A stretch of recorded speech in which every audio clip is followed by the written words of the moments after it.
বিসমিল্লাহির রহমানির রহিম। আসসালামু আলাইকুম। রব্বি জিদনি ইলমা।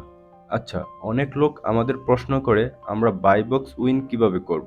ইউটিউবে অনেক ভিডিও আছে, প্রত্যেকেই তাদের এক এক টেকনিক শেয়ার করে রেখেছে যে আপনি এই রুল ফলো করে বাই বক্স উইন করতে পারবেন। আচ্ছা, আমরা ইউটিউবে দেখার আগে ডিরেক্ট অ্যামাজনের পলিসিকে দেখব যে অ্যামাজন কি বলে বাই বক্স উইন করার জন্য। ওকে, অ্যামাজন শুধু ৩টা জিনিস চায়। এই ৩টা জিনিস ফুলফিল করেন, বাই বক্স আপনি উইন করতে পারবেন ইজিলি। ওকে? তো এইগুলা কোন কোন জিনিস? চলেন আমি আপনাদের সাথে ডিসকাস করি প্র্যাকটিক্যালি। তো সবার প্রথম এখানে একটি লিস্টিং ওপেনিং করতে হবে। আপনি আগে একটা লিস্টিং ওপেন করবেন, দেন আপনি চেক করবেন। ফর এক্সাম্পল, আমি এখানে যেটাই কমপক্ষে 5 এফবিএস সেলার আছে, যেন আপনারা ইজিলি এটাকে কনসিডার করতে পারেন। বুঝতে যেন আপনাদের এটা সহজ হয়। আচ্ছা, আচ্ছা এটা। তো আমি এটাকে ওপেন করি। ওকে, সবার প্রথম আমি এখানে ডেলিভার অ্যাড্রেসটা চেঞ্জ করব। মনে রাখবেন এখানে আপনার ডেলিভার অ্যাড্রেস চেঞ্জ করে নেবেন, কেননা এটা চেঞ্জ না করলে আপনাদের কাছে যে ইনফরমেশন আসবে এ সব কিছু ভুল হবে। অ্যাড্রেসটা নিউ ইয়র্ক বা অস্টেন, আমেরিকা যে কোনো একটা স্টেটের জিপ কোড দিলেই হবে। আচ্ছা, এখানে আমি এখন যে সেলার আছে তাদের দেখব যে এখানে কতজন সেলার আছে। তো আমি এটাই ক্লিক করব সেলারে। এখন আমি দেখব যার কাছে বাই বক্স আছে অ্যামাজন এর বাই বক্স কেন দিয়েছে। আজ আমরা এটার উপর রিসার্চ করব। আচ্ছা, এখন আমরা এখানে দেখব এখানে যে বাই বক্স এটার কোন সেলারের কাছে আছে আর কেন। ওকে, তো এখন এখানে আপনারা দেখতেছেন এখানে অনেক সেলার। সবার প্রথম আপনি জেনে নিন এফবিএম অ্যান্ড এফবিএ কি। এফবিএ এফবিএ হচ্ছে ফুলফিলমেন্ট বাই অ্যামাজন করতেছে, আর এফবিএম ফুলফিলমেন্ট বাই মার্চেন্ট করতেছে।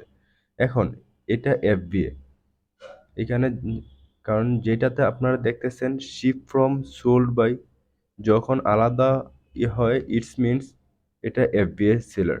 কিন্তু যদি ship from sold by same হয় তাহলে এটা হচ্ছে এফবিএম করতেছে।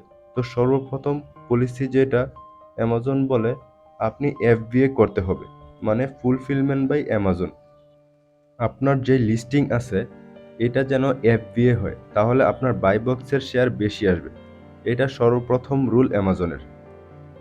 আচ্ছা, যেটা দ্বিতীয় ওইটা হলো আপনার যেই রেটিং আছে এটা ভালো হতে হবে, মানে আপনার যে সেলার পারফরমেন্স এটা ভালো হতে হবে। দেখেন আমরা নিচে দেখি, দেখেন এখানে কিন্তু 5 স্টার রেটিং আছে এবং 4 স্টার আছে, অনেক আছে রেটিং, রাইট? এই যে দেখেন দেখেন এইখানে 5 star rating, this one of the best positive rating. Okay, এখানে দেখেন অনেক ভালো ভালো রেটিং। তো এখন আপনার কাছে এফবিএ আছে এবং এর সাথে সাথে পজিটিভ রেটিংও আছে।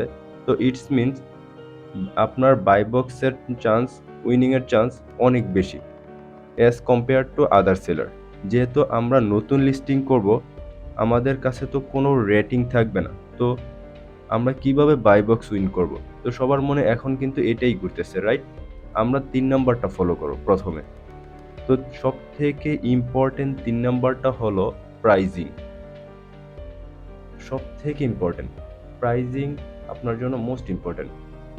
আপনি এফবিএ করেন আর এফবিএম, কিন্তু আপনার প্রাইজিং সব থেকে কম, তাহলে অ্যামাজন আপনাকে বাই বক্সের শেয়ার অনেক বেশি দিবে। এটা আমি নিজে করেছি প্র্যাকটিক্যালি, এর জন্য আপনাদের বলতেছি। আচ্ছা, যখন আমাদের ইনভেন্টরি লাইভ হবে তো আমরা সর্বপ্রথম আমাদের প্রাইসকে কম করে দিব। ওকে, এন্ড বেশি কম করব না আবার, মানে অন্যদের তুলনায় সামান্য কম করব। বেশি কম করলে আবার আইপি কমপ্লেন বা আদার ঝামেলা আসবে। পর নেক্সট ভিডিওতে আমি আপনাদেরকে এটাকে বুঝাবো। তো বিশেষ করে বিশ্বাস করেন প্রথম দিনে আপনার বাই বক্স চলে আসবে যদি আপনি প্রাইসটা অন্যদের তুলনায় একটু কম করে দেন। তো আপনার বাই বক্স দরকার হলে আপনার কাছে প্রাইস কম করতে হবে, এটা বহুত ইম্পর্টেন্ট।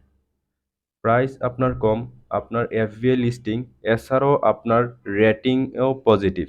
তো ট্রাস্ট মি, আপনার সাথে যত কম্পিটিটর আছে ওদের থেকে বেশি আপনাকে অ্যামাজন বাই বক্স দিবে। ওকে, তো এই কিছু বিষয় অ্যাজ আ নিউ সেলার হিসেবে ফলো করতে হবে। আপনার প্রাইস কম হতে হবে, আপনার এফবিএ লিস্টিং হতে হবে, অ্যান্ড এছাড়াও আপনার যে পজিটিভ রেটিং আছে ওইটা 100% হতে হবে। তো আপনার বাই বক্সের উইনিংয়ের চান্স অনেক বেশি বেড়ে যাবে। তো এই সামান্য কিছু ইনফরমেশন ছিল, ভাবলাম আপনাদের সাথে শেয়ার করি। তো এই বিষয়ে নিয়ে আপনাদের মনে যা প্রশ্ন আছে নিচে কমেন্টে বলতে পারেন। থ্যাংক ইউ অ্যান্ড আল্লাহ হাফিজ।